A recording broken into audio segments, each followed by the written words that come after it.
Bom dia, nono ano, tudo bem? Vamos dar início à nossa aula de número 5 do módulo 8, conjunto dos números reais. É continuação, tá? Abra uma apostila na página 402 para que possamos dar início. Lembrando que em diversos momentos do vídeo nós teremos algumas atividades para fazer. Vocês irão pausar o vídeo e tentar resolver sozinhos.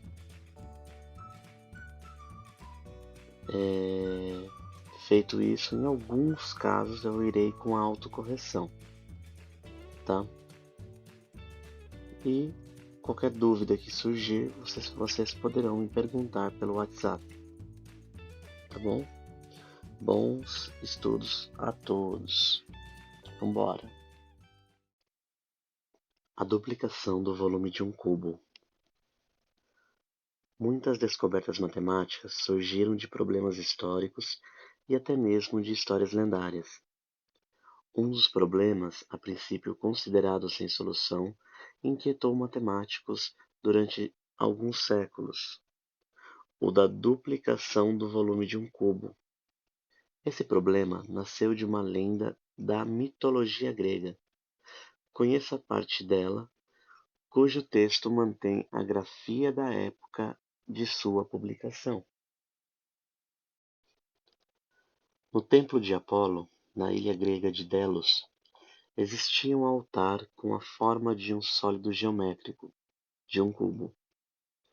Quando a peste ameaçou Atenas, é o que se conta, os habitantes da cidade se dirigiram ao oráculo de Delos em busca de auxílio, e a divindade falou: erguei-me um altar igual ao dobro do já existente, também de forma cúbica, e o mal poderá ser debelado. O problema de Delos provou ser insolúvel. É bem provável que os deuses tivessem noção do que exigiam e que, de uma maneira ou doutra, não tivessem meios de evitar a desgraça. Esta é a impressão que se tem. Os maiores matemáticos da Grécia passaram séculos a se digladiarem com o problema de Delos. Como todos os problemas insolúveis, também este trouxe uma série de benefícios, né? Aí temos aqui uma ilustração do templo de Apolo na ilha de Delos, na Grécia. Vamos entender por que os gregos não conseguiram resolver o problema da duplicação do cubo. Não nos esqueçamos de que, naquela época, todos os problemas eram resolvidos com construções que utilizavam apenas régua e compasso. Ok? Questão 1. Talvez a primeira tentativa dos gregos tenha sido duplicar a aresta do cubo para obter o dobro do volume. O que acontece com o volume de um cubo quando se duplica sua aresta, considerando o cubo com 1 metro de aresta? Tá? Como nós iremos trabalhar com o volume de um cubo, para quem não se lembra, para calcular volume, nós vamos multiplicar sua base, sua altura e sua profundidade.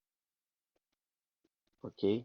Como ele pede aqui para considerar um cubo de 1 metro de aresta, por exemplo, se ele é um cubo, ele tem todos os seus lados iguais. Então sua base vai ser de 1 metro, sua altura de 1 metro e sua profundidade de 1 metro.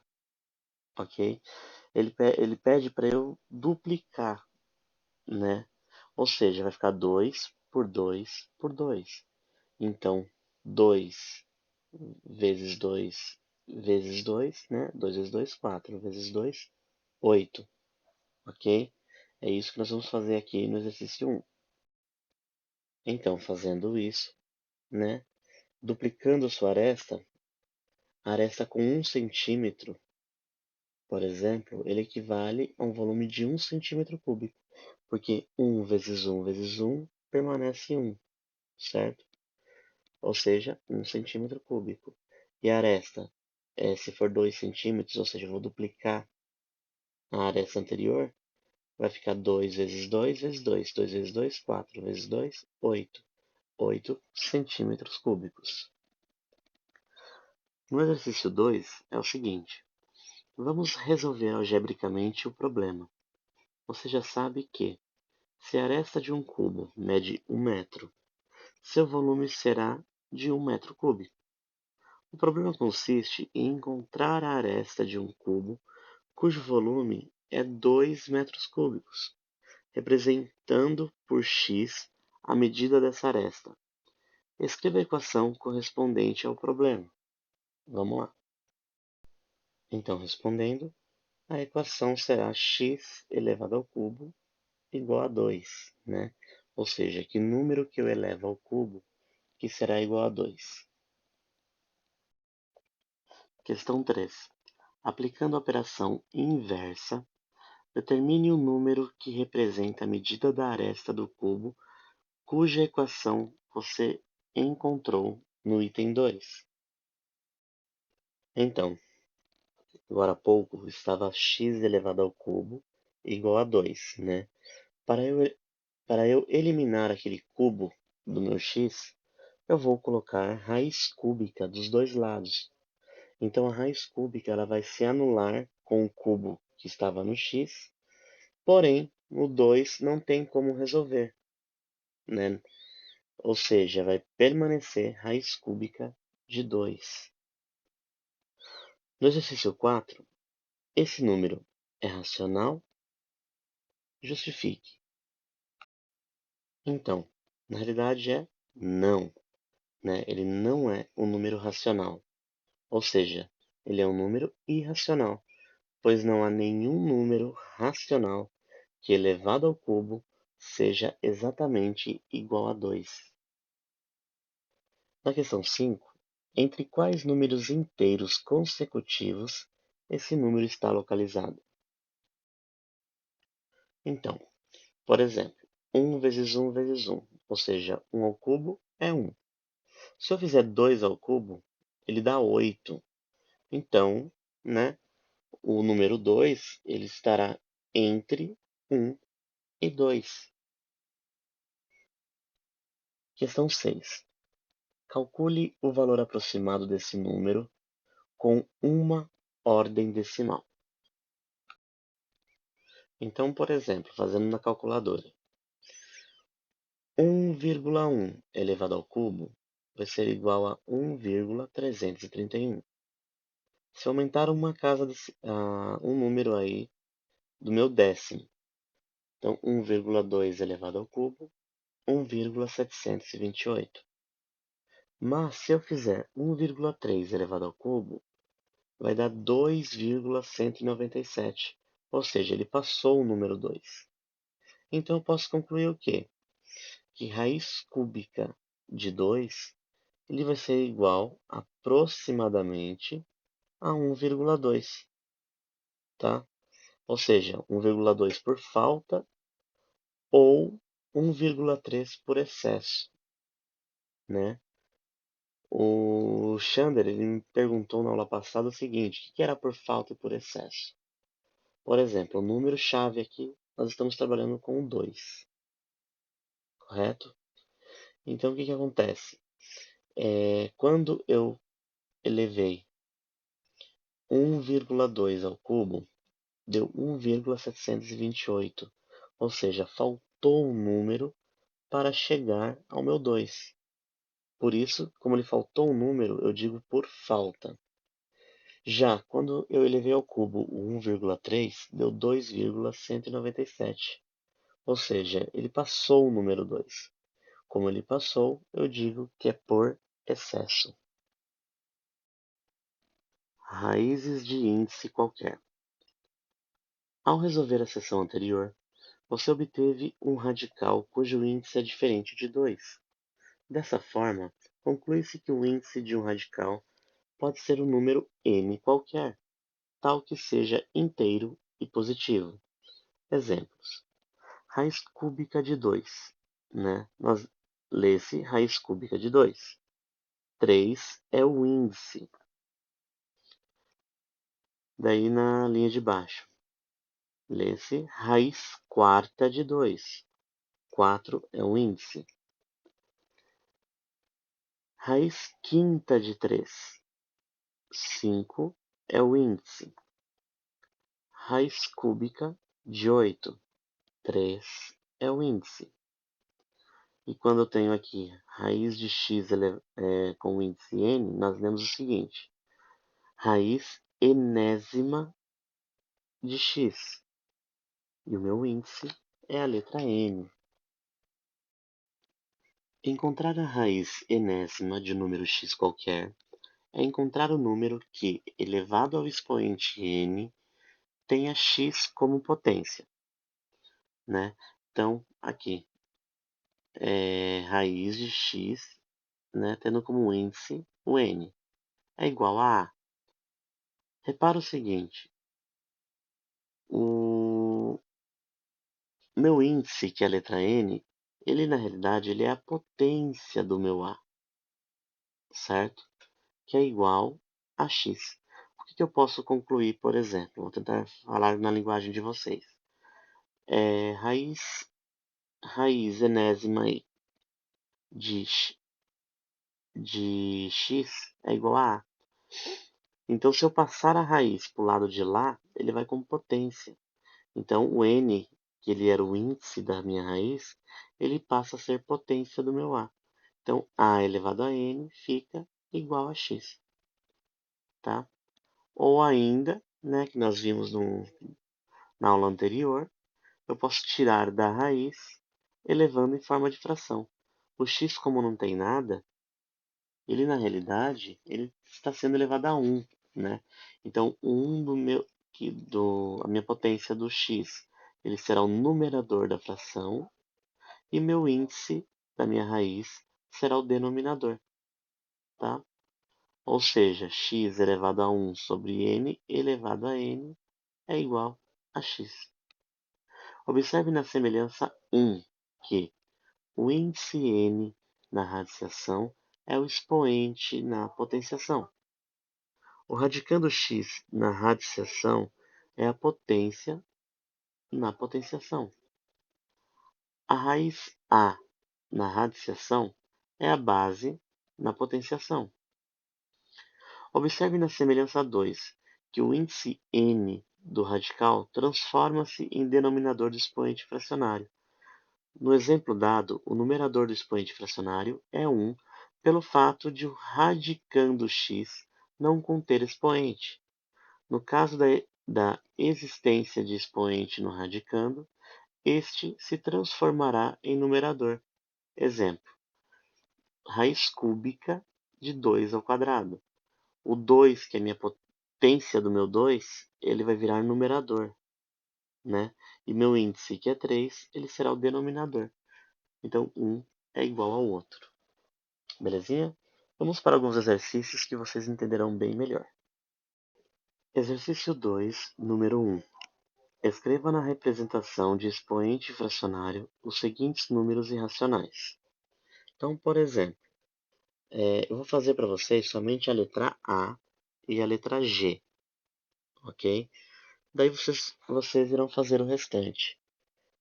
No final da aula, vocês me avisam, daí eu mando o gabarito para vocês, tá bom? Super tranquilo, super fácil. Vamos lá. Como vocês podem ver, o A é raiz quadrada de 7, né?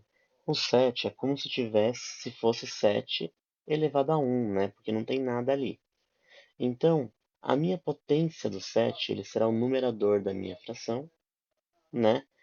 E o meu índice da raiz quadrada, quando eu não tenho nada lá, significa que ele é um 2, né? Por isso nós falamos raiz quadrada. Então, vai ficar 7 elevado a meio. Na G é a mesma coisa, não vai mudar nada. Só que é raiz cúbica de 5 elevado ao quadrado. Como podem ver, o 5, né? Como está sendo elevado ao quadrado, a minha potência ela vira numerador, né? E meu índice da raiz, que é o 3, ele vai virar o denominador da minha fração. Simples assim. Vocês irão fazer, gente, do B até o F e do H até o L, tá? Para fazer exatamente isso que foi feito aqui, tá bom? Pausa um vídeo, resolva, em seguida aperte o play para que possamos dar continuidade. No exercício 2, escreva na representação de radical os seguintes números irracionais. O que vocês irão fazer aqui é o contrário do que vocês fizeram no exercício 1. Então é super tranquilo, tá? Na A, então é o seguinte, está 5 elevado a 2 terços. Então nós vamos jogar esse valor dentro da raiz. Lembrando que o meu numerador é a potência do 5 e o denominador vai ser o índice da minha raiz, ok? Então na A vai ficar assim. Raiz cúbica de 5 elevado a 2. O mesmo será feito na letra G, ok? Que é 0,2 elevado a 3 quartos. Então, o meu índice aqui vai ser o meu denominador, que no caso é o 4, né? E o meu numerador, que é o número 3, vai virar potência do 0,2, ficando assim. Raiz quarta de 0,2 elevado ao cubo, ok? Pausa um vídeo e resolva todos os outros, tá? Daí no final da aula eu mando o gabarito para vocês. Vamos para o próximo slide. Exercício 3. Classifique os números em racionais ou irracionais. Para os irracionais, escreva entre quais números inteiros consecutivos eles estão compreendidos. Ok? Isso aqui é super fácil também. Vou fazer alguns para vocês. Na A, ele pergunta o seguinte: qual é a raiz quadrada de 81? Né? Todos nós sabemos que ele é exatamente 9. Como existe um valor específico um resultado específico dessa raiz quadrada, então nós de cara já sabemos que ele é um número racional. Já na letra G, observam aí, 0,2 elevado a meio, né? Se ele está elevado a meio, é a mesma coisa que se eu disser raiz quadrada de 0,2. A raiz quadrada de 0,2, ele vai ser um número irracional, ok? E ele estará entre 0 e 1. Por exemplo, se eu fizer aqui 0 elevado a 2, por exemplo, vai ser 0. Já 1 elevado a 2 é 1. Então, o 0,2 ele estará entre, né, 0 e esse 1 aí, ok? Vocês farão a mesma coisa com os outros exercícios. Pausa o vídeo e bora resolver. O conjunto dos números reais. No módulo 2, você conheceu o conjunto dos números reais, representado pela letra R, obtido pela união dos números racionais, que é a letra Q, e dos irracionais, que é a letra I. Matematicamente, podemos usar a seguinte representação.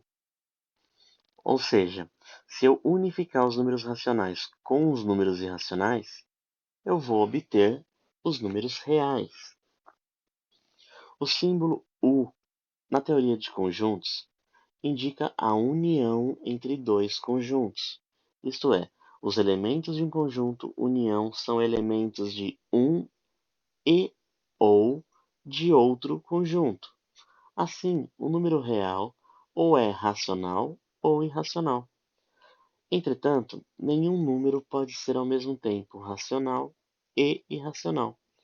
Por isso, dizemos que não há elementos comuns entre os dois conjuntos, ou seja, o Q e o I, ou seja, o racional e o irracional, são conjuntos disjuntos. Em matemática, essa afirmação é representada por a intersecção entre os números racionais e irracionais é vazia, ou seja, não existe nenhum número racional que tenha no conjunto dos números irracionais, ok? Um não tem ligação com o outro.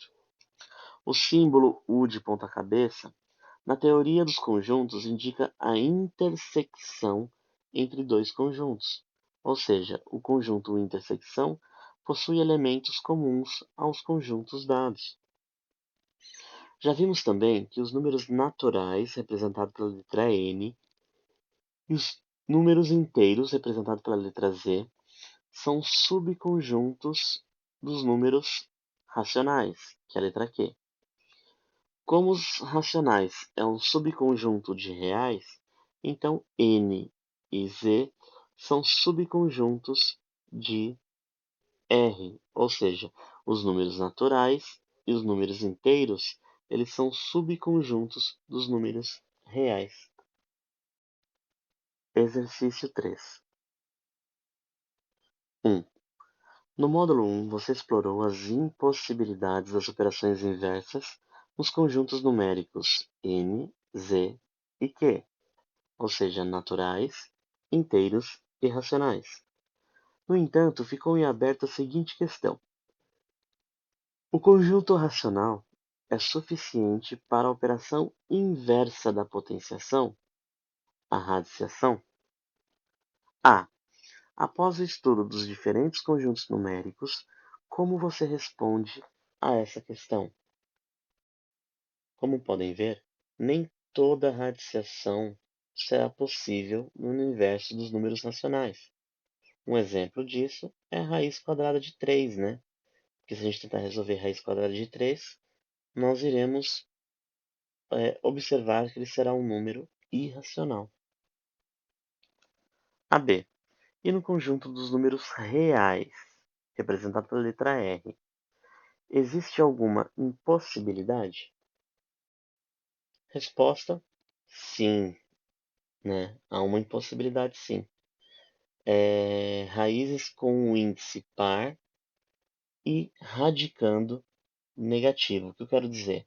Por exemplo, toda vez que for uma raiz com índice par, por exemplo, raiz quadrada, raiz quarta, raiz sexta, raiz oitava, enfim, e o número de dentro da minha raiz for um número negativo, na realidade, no universo dos números reais, isso não vai existir. Por exemplo, raiz quadrada de 4, sabemos que é 2, certo? Só que se eu falar, e raiz quadrada de menos 4? Como a raiz é quadrada, ou seja, meu índice é 2, é um número par, não existe raiz quadrada de número negativo, ok? No universo dos números reais. Questão 2. Complete as sentenças usando um dos seguintes símbolos: naturais, inteiros, racionais, irracionais, reais ou solução vazia. Por exemplo, eu tenho na questão A os números naturais, o meu U é união, lembra? Então, se eu pegar os números naturais e unir com os números inteiros, qual conjunto que eu vou obter? Vai ser os números inteiros, né? Imagina os números naturais, por exemplo, 0, 1, 2, 3, 4, 5 até infinito. Imagine o inteiro. Infinito negativo, menos 3, menos 2, menos 1, 0, 1, 2, 3, 4, infinito positivo. Se eu juntar um com o outro, eu vou obter um número inteiro também, né? Já na letra J, por exemplo, quem está contido dentro dos números reais, né?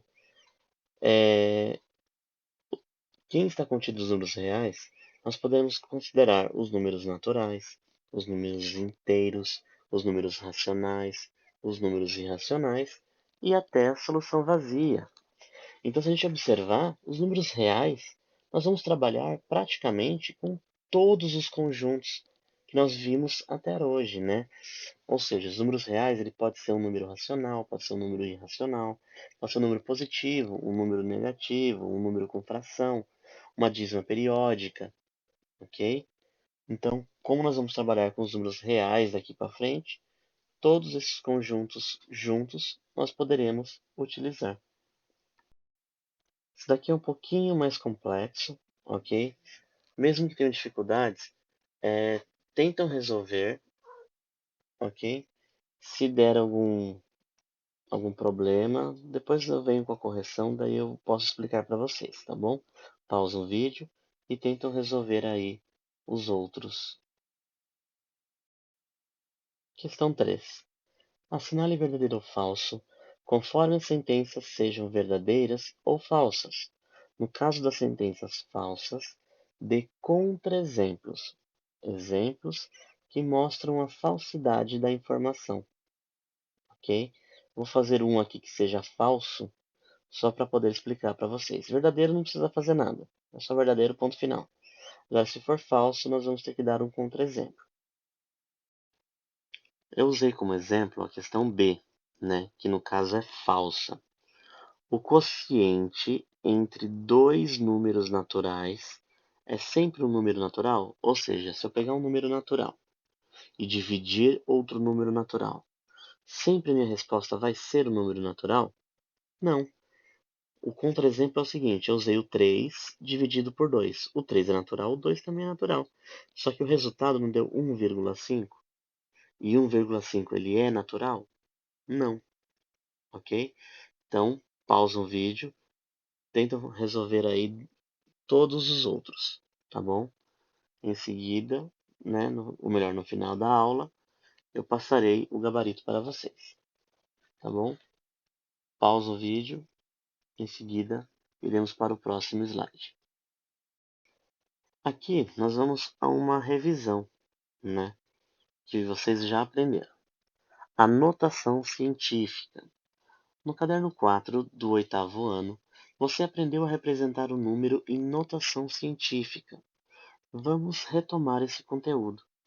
A notação científica refere-se à representação de um número na forma de produto, em que o primeiro fator é um número maior ou igual a 1 e menor que 10, na maioria das vezes escrito na forma decimal. E o segundo fator é uma potenciação de base 10, com expoente positivo ou negativo. Daí temos alguns exemplos aí. 1,284 vezes 10 elevado a 22, ou 2,6 vezes 10 elevado a menos 5. Repara que o primeiro fator dos dois valores que eu tenho aqui, eles são números entre 1 e 10, ou seja, ele é maior do que 1 e ele é menor do que 10. Questão 1. Quando o expoente da potenciação de base 10 é um número negativo? Em que caso ele será um número negativo? O expoente é negativo quando o número a ser representado está entre 0 e 1, ou seja, é um número decimal. Nós usamos um número positivo, gente.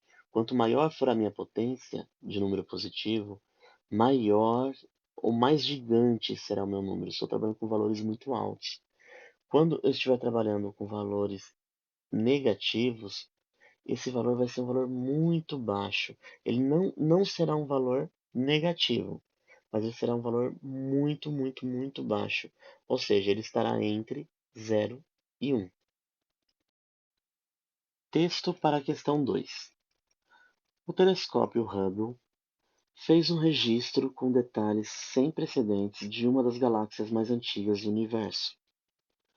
Objetos espaciais desse tipo costumam aparecer apenas como um ponto vermelho nas imagens captadas por telescópios, mas nesse caso a imagem foi ampliada e esticada por um fenômeno natural conhecido como lente gravitacional. Essa distorção ocorre quando a luz contorna um corpo de grande massa que fica no caminho entre um objeto.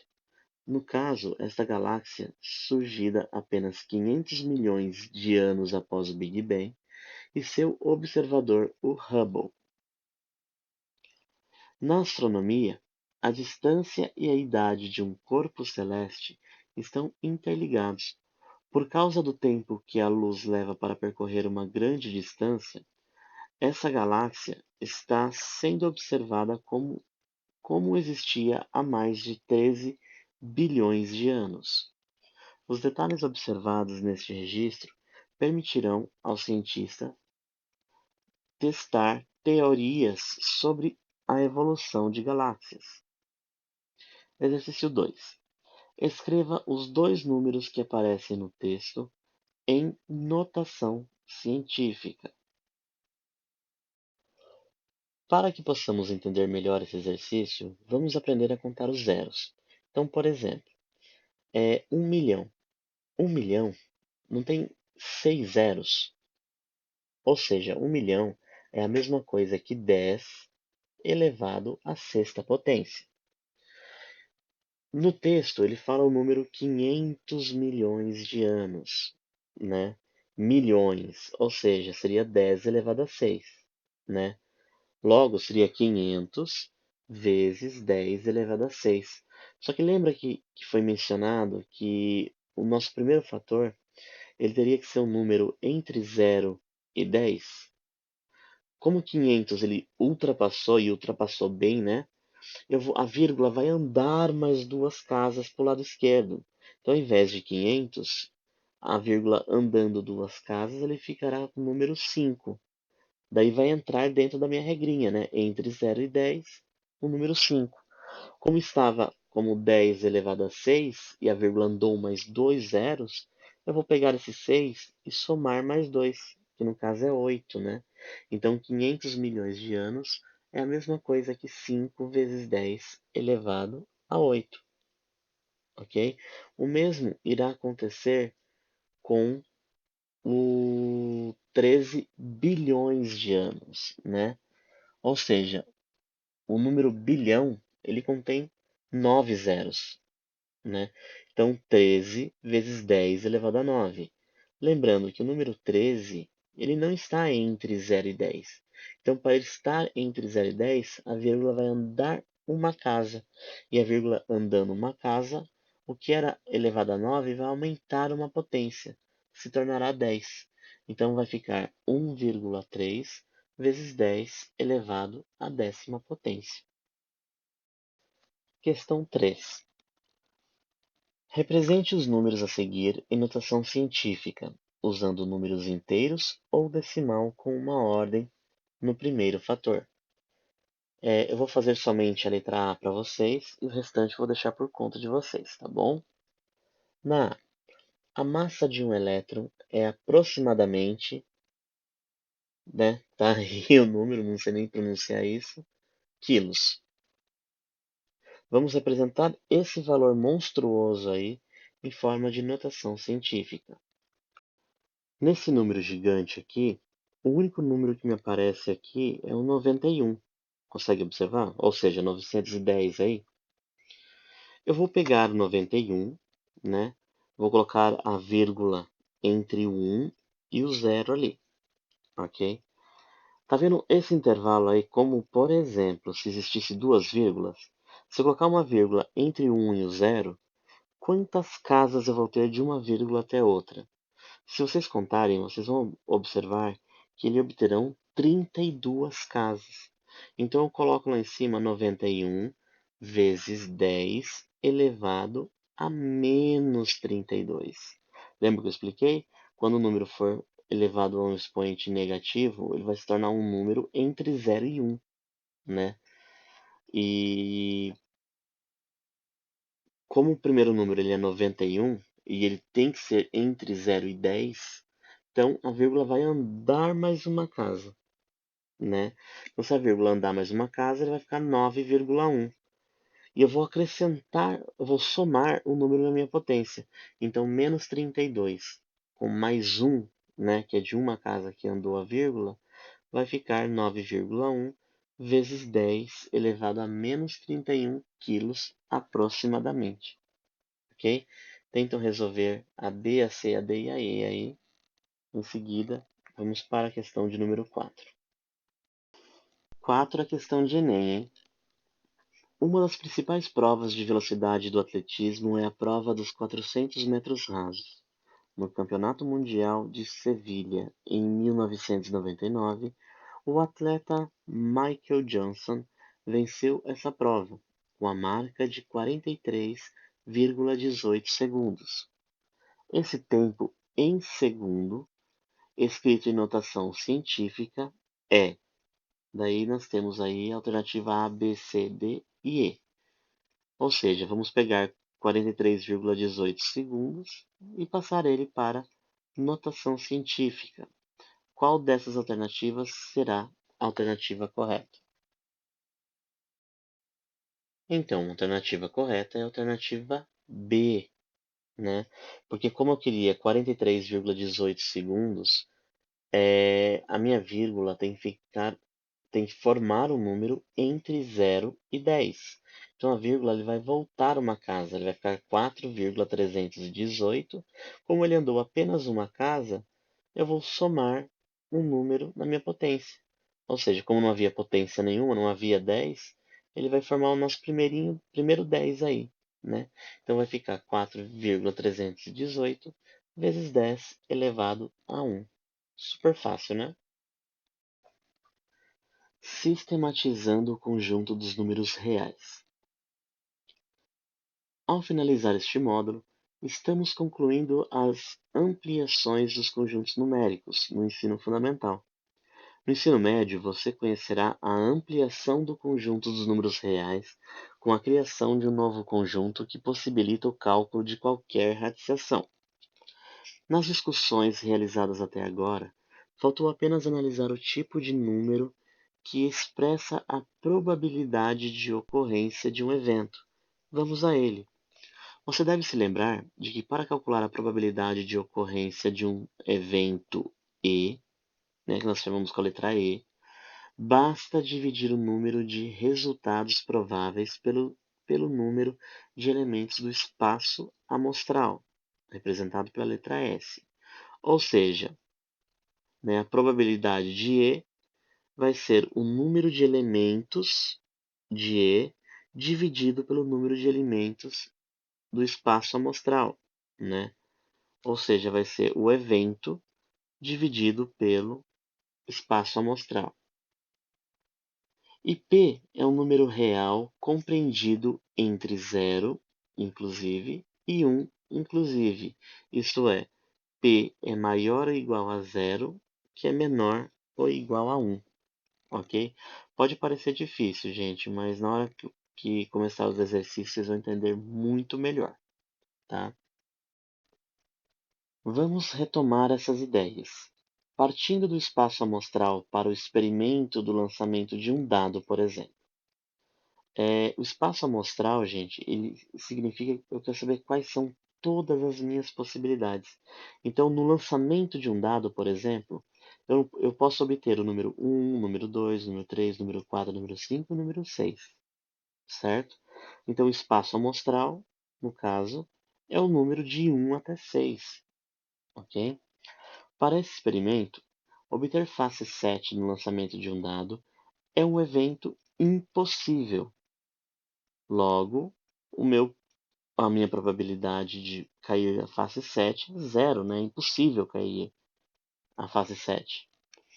Para esse mesmo experimento, obter uma face menor ou igual a 6 no lançamento de um dado é um evento certo, ou seja, a probabilidade será de 100%, né? Só que o 100%, no caso, eu vou representar com o número 1, tá? Seja o evento obter uma face com número par de pontos. A probabilidade disso ocorrer é o quê? É de 3 para 6, ou seja, deixando ele na forma irredutível, vai ser metade, ou seja, 50%. Essa probabilidade ela está situada entre 0 e 1. Então, por exemplo, os números de elementos que nós estamos trabalhando, eu não quero saber o lançamento, o número par de um dado. O número par de um dado não tem o 2, o 4 e o 6? Ou seja, são 3 números, não são? Então, o meu elemento aqui no caso, né, ou melhor, perdão, o meu evento, ele vai ser três números, né? Que são somente os números pares, né? E o meu espaço amostral é todas as possibilidades, que é 6. Por isso que é 3 dividido por 6, que vai ser igual, né, deixando a forma irredutível, a metade, ou 0,5, ou até mesmo 50%. Até o momento, em todos os contextos trabalhados, a probabilidade tem sido um número racional entre 0 e 1, pelo fato de trabalharmos com experimentos que envolvem grandezas discretas. No entanto, quando o experimento envolver grandezas contínuas, como medidas diárias, por exemplo, as quais você irá explorar nos exercícios, a probabilidade será um número irracional. Dessa forma, a probabilidade é expressa sempre por um número real, racional ou irracional. Assim, ao finalizar nosso estudo sobre o conjunto dos números reais, podemos dizer que todos os números com os quais estamos trabalhando são números reais, ok? Então, assim, vamos considerar por enquanto, até hoje, até a data de hoje, todos os números que vocês aprenderam na vida escolar de vocês, nós vamos representar como números reais, ok? Seja com vírgula, seja número com fração, seja dízima periódica, seja o pi, por exemplo. Então, todos esses números que nós iremos trabalhar, ele é considerado como número real, belezinha? Quando vocês estiverem no final do segundo ano do médio, vai entrar um conjunto novo aí, mas é muito cedo para a gente falar dele ainda. Então, vamos considerar, por enquanto, que todos os números que existem no momento são os números reais, ok? Vamos para o próximo slide. Resumindo, os números reais englobam a. Os números naturais, né? Ou seja, os números naturais estão dentro dos números reais. Engloba também os números inteiros relativos, os números racionais, né? E, portanto, as dízimas exatas, né? Ou seja, número com vírgula normal, um exemplo 0,25, e as dízimas infinitas e periódicas. Então, exemplo, 0,66666 infinito, ou menos 2,13131313 infinito. Os números representados em notação científica também entram, tá? Também nós iremos englobar os, nos números reais e os números irracionais também, representados na forma de radical, ou seja, de raiz quadrada, ou de expoente fracionário, se desejarmos o valor exato. Exemplo, raiz quadrada de 2 é igual a 2 elevado a meio. Representados na forma de dízima infinita não periódica, que pode ser ou não resultado de uma raiz. Exemplo, raiz quadrada de 2, né, que é um número irracional. Mesmo ele sendo um número irracional, nós podemos dizer que ele é um número real. Ok? As dízimas infinitas periódicas, em contextos em que se exigem maior precisão, podem ser transformadas em fração geratriz. Exemplo, a dízima periódica 0,6666666. Lembra que nós já aprendemos passar número dízima periódica para fração, né? Essa dízima também pode ser escrita assim: 6 dividido por 10, mais 6 dividido por 100, mais 6 dividido por 1000, mais 6 dividido por 10.000 e assim vai. Ok? O segundo exemplo aí é o 0,13131313 infinitamente. Fazendo aquela forma que nós aprendemos para que ele se torne uma fração, nós vamos obter 13 dividido por 99. Né? Assim, nossa dízima ela também pode ser escrita da forma 13 dividido por 100, mais 13 dividido por 10.000, mais 100, mais 13 dividido por 1.000.000, e assim vai. No entanto, as dízimas infinitas e não periódicas serão sempre aplicadas com valores aproximados. Pessoal, é o seguinte, por hoje é só. Como nós temos ainda praticamente quase uma aula inteira livre, eu gostaria que vocês fizessem agora o em casa do exercício 1 até o exercício 5, pelo menos, ok? Eu vou pedir para fazer os 6, do 6 ao 11 também. Só que tem alguns conteúdos que eu ainda não expliquei para vocês, então vocês não irão conseguir fazer, tá? Então, por favor, como temos um tempinho de sobra, já façam em casa do 1 ao 5.